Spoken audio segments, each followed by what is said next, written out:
Okay, yeah. Hey, my name's Andrew Hogue. I'm a carpenter, and I've been asked to speak a bit about the work we did on this house here, using the same footprint and doing a retrofit to some of the existing house.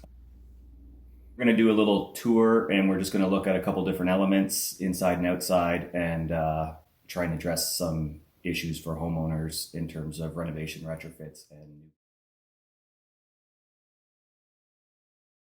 So this was our previous living space, living room, kitchen, dining room, and it's now the den, rec room, as we moved the living spaces up, building up and not out of the footprint. We've put in new windows over there, which we insulated the exterior of all. These are all concrete block walls here, and so we insulated the exterior of those walls with 4 inches of rock salt board. And we added an air barrier that ties in and makes this room much tighter to air. And then we spray foamed between all the rim joists to the exterior of the building to get maximum insulation and increase the air tightness of the space. We ran PEX tubing for in-floor heat for their main living area, which they're actually kind of using this as a bit of a radiant heat to heat the basement. The most efficient thing would be to add insulation, but we chose not to do that and just allow for a bit of a radiant heat to the basement here. When we moved into this house 10 years ago, the geothermal grid was buried in the yard when we bought the house. And so it was an investment that was there and it was working fine. So what we did is the water furnace that was heating and cooling the house, we retrofitted it. With your retrofit, Lee, one good key piece of information we were very fortunate to have was the ground loop and the length of it. Because again, we were limited by the size of heat pump we could install in your home because we were working with an existing loop. Mm-hmm. More often than not, that information, which in your instance was from 20 plus years ago, gets lost. And we have no information about the ground loop configuration wise. I can test your ground loop to make sure that it's sound and that it holds pressure, but I have no means of testing the size and capacity of your ground loop unless I know what was installed. And so during this retrofit, we bought this, invested in this net zero GeoSmart heat pump that powers probably about 95% of our heating needs now in this house. What it does now is it brings in the same heat from the grid outside underground into here and heats about 6 or 7 in-floor heating loops of various types in the house. Why would you retrofit your home with a heat pump? A couple of reasons. First and foremost is energy reduction, which equates to lower utility bills. The more heat you can get out of your heat pump, which would be the most efficient way to heat your home, the more you're going to save. Heat pumps come with an added bonus of air conditioning. So if you're considering upgrading your current fossil fuel based furnace, you're going to get the added bonus of air conditioning.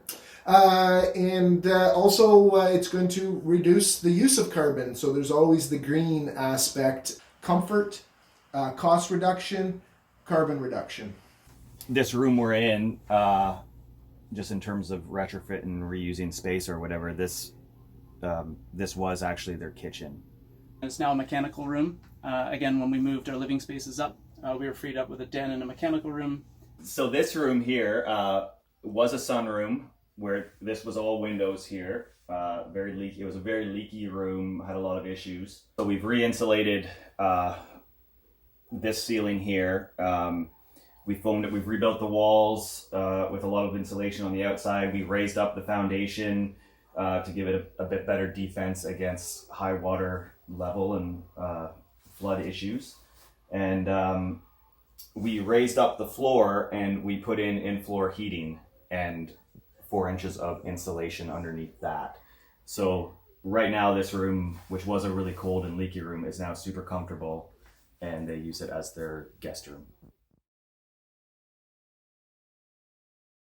we have done some kind of retrofit elements and rebuilt some stuff in here. So it was a huge space with cathedral ceiling, the whole thing. You can see that it goes down a level and it goes right up to the peak, which was probably 25-foot ceiling, which really is just a big heat sink. Like, all your heat goes up there and no one's taking advantage of it. So when I saw the design and when we were working out with the designer what to do in here, we came up with the idea of adding a whole other bedroom.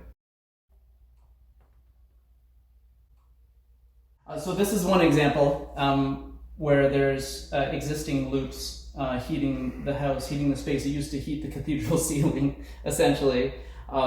Now this one here is on a loop that runs between joists. Down there is a loop that is encased in concrete and holds heat a bit better. Just these spaces being separate provide flexibility in how you want to heat, and they also just provide an example where you don't really need to start your retrofit from scratch with a new system. You could just add loops, providing flexible fuel sources and flexible spaces.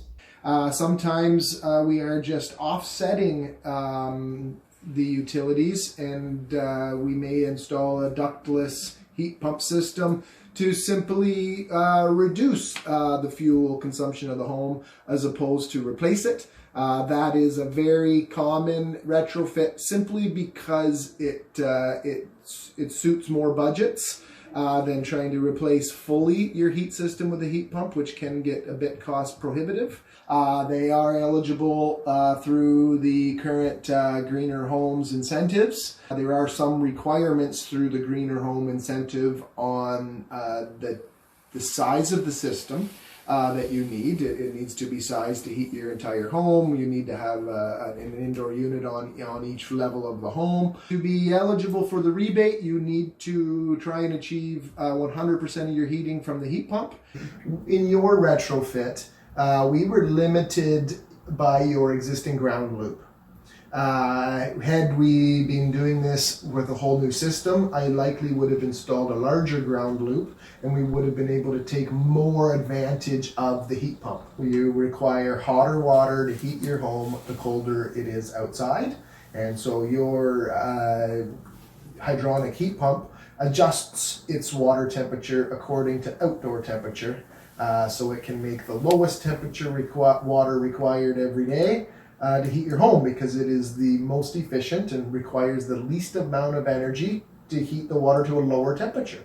So if we can get away with heating your home with lower temperature water, it's going to be more cost effective.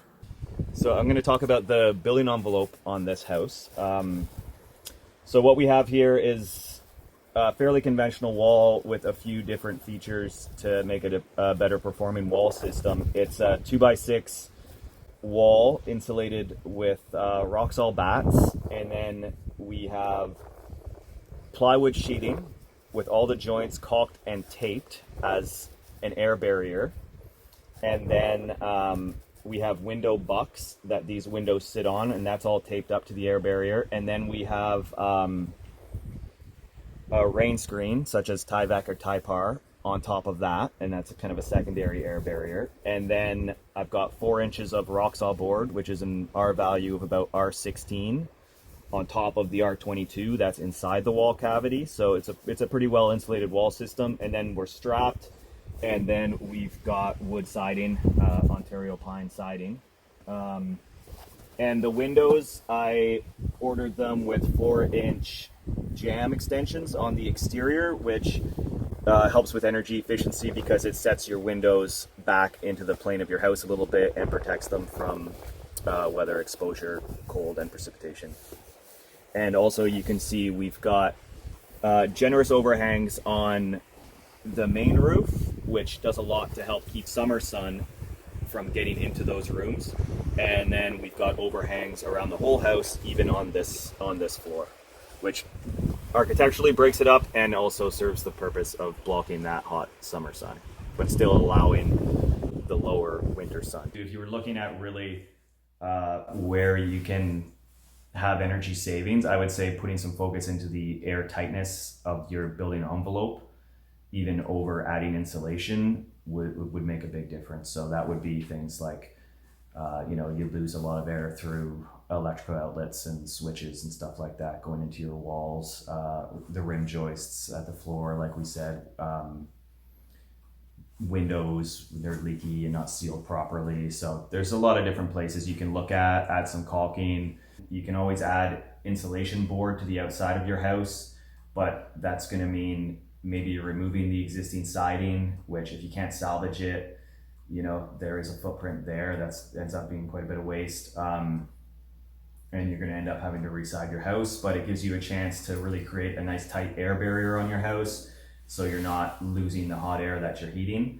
And then the other option would be going to the inside of your house and either adding insulation to the existing walls and then adding some furring, or maybe even just framing new 2x4 walls in front of what's there and adding maybe a new vapor barrier layer that would kind of function as an air barrier as well.